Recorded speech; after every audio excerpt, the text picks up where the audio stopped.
Welcome back to the Kickoff Sports Breakfast Show on Beach FM. Now let's talk football. Big weekend for the Wellington Phoenix. So let's welcome into the show to talk all about it. Former Phoenix and All Whites goalkeeper, now Sky Sports pundit, it is Jacob Spoonley. G'day, Jacob. G'day, Damian. How you going? I'm very good, mate. How are you doing at this time? Yeah, good. Looking forward to the game tonight. It's definitely one of the ones that we've been waiting a long time for. Not only for the Phoenix to get back to where they are at the moment, which is finals football, but it is also been a very long season because of COVID-19. So good to have football and good that the Phoenix are playing finals football. Absolutely.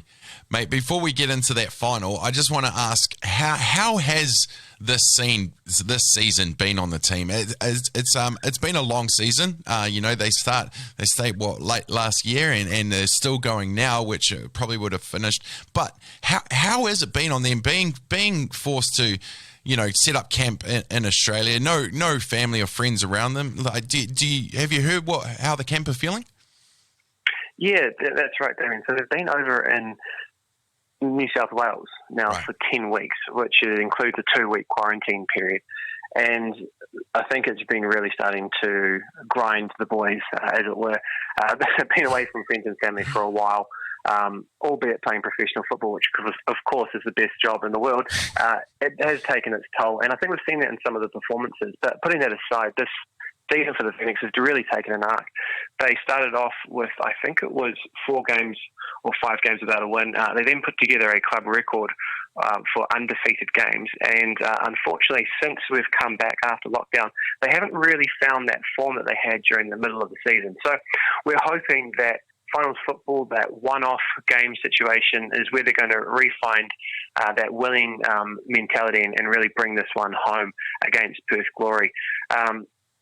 That being said, they will have to make sure that they finish the season in a way in which they haven't really done over the course of the, I think it's around about 3 weeks that they played games over in New South Wales.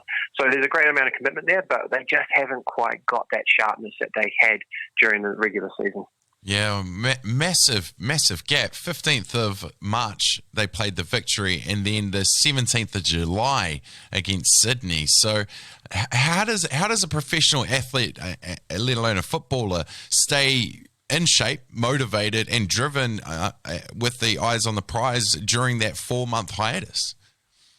Well, it was difficult, and it's been difficult for a lot of the teams across the league.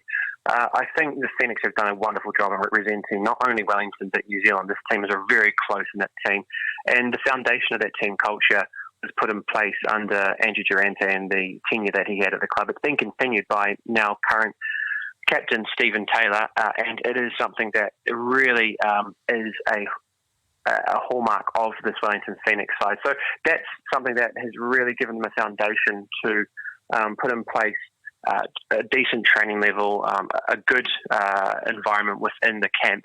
And they were fortunate in that a lot of the players from overseas, so the likes of Matty Steinman, David Ball, they all stayed in Wellington for the lockdown period. So they were able to do team trainings over Zoom, and then once we were able to get back out on the pitch, then they pretty much had everybody there. That being said, the stars of the Wellington Phoenix side, in Gary Hooper and Ulysses Davila, they did go back to England and Mexico respectively. So they were 2 players that we were looking to fire once they got back into Wellington to do a little bit of training, and then in New South Wales they didn't get that period and they had to do quarantine by themselves. And those are 2 guys that unfortunately haven't really fired for the Phoenix in Sydney after lockdown. And Ulysses Davila is a player that we're looking for tonight. He's a player that you want to play with a smile on his face. He was probably only a couple of good games short of the Johnny Warren medal, which is the best player in the league. Wow. And he just hasn't quite got that form back yet. So if he has a good game, then that should put the Phoenix on the front foot this evening. Absolutely. Hey, I know we're talking finals footy, but it has been a weird time and it's been different situations for different codes. We've seen in a lot of different sports over the world, some players have emerged from their lockdown, their bubbles, and been a bit better before. Has there been any of those players that have stepped out from the Phoenix that have just maybe worked a bit harder during that lockdown and have proved themselves a bit better than the previous March games with this with this run into the finals? Yeah, it's been an interesting one, Damian. There's been a real pattern that's been established across the league, so not just with the Phoenix, and that is that young players are really stepping up and taking the opportunities that are coming their way in this run into final football. So we've seen the likes of Brisbane and Adelaide, who unfortunately lost their coaches over the lockdown period, who didn't choose to come back or stay in Australia to be with the teams. They've appointed local coaches, and those local coaches have brought younger players through. So where players weren't able to return or they decided not to continue their contract, instead of going out and getting somebody from overseas, the academy players have been given an opportunity, and it's worked wonders. That also occurred with the Wellington Phoenix. They had a very truncated schedule. They had 6 games in a really short space. I think it was about 2.5 to 3 weeks. And what we saw is that there was rotation required as part of Ufuk Tally's preparation for finals football. That's where they were working backwards from. That's their plan. They knew that they were going to be in finals.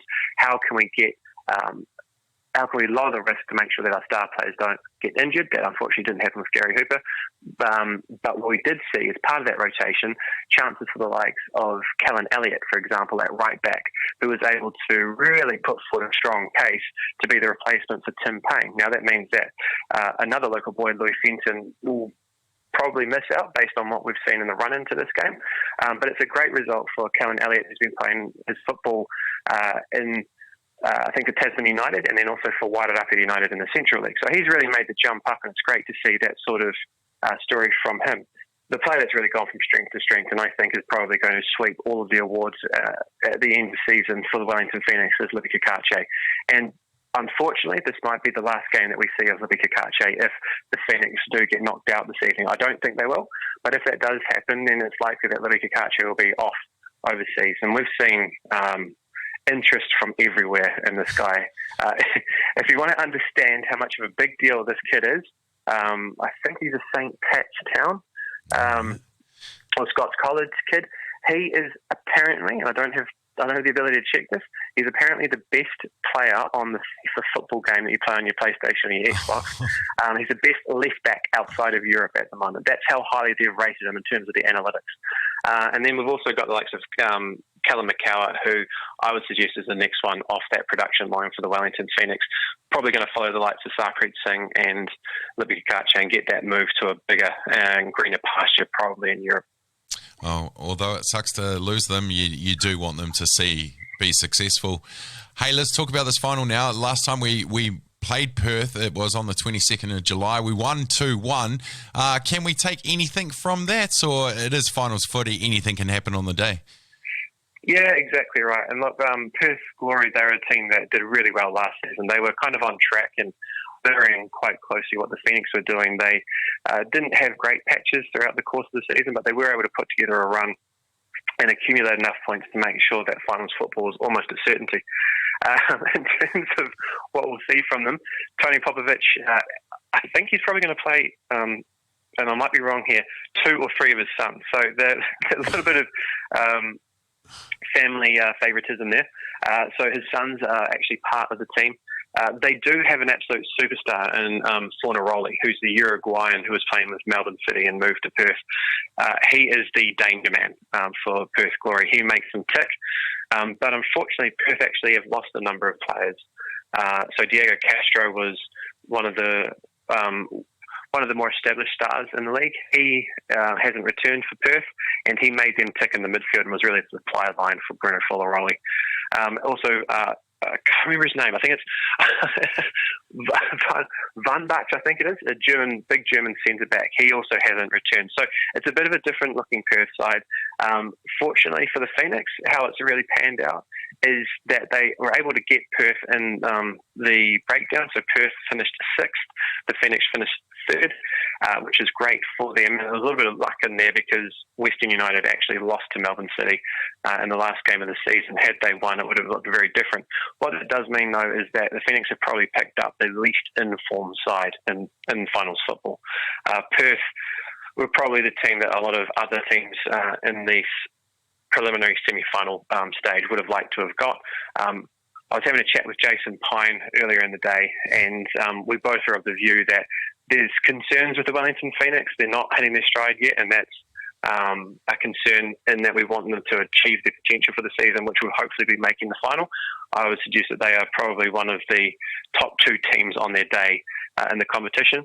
Perth, on the other hand, those concerns are a little bit played down when you look at the fact that they're playing a Perth side that is really hamstrung by the fact that it can't put out its first 11 that it would have had at the start of the season. So I would suggest it would be close as all finals football is, but hopefully the Phoenix are able to get home on this one. Fingers crossed, mate. Well, Jacob, thank you so much for your time today to talk Phoenix. Go well, my friend, and we'll catch up soon.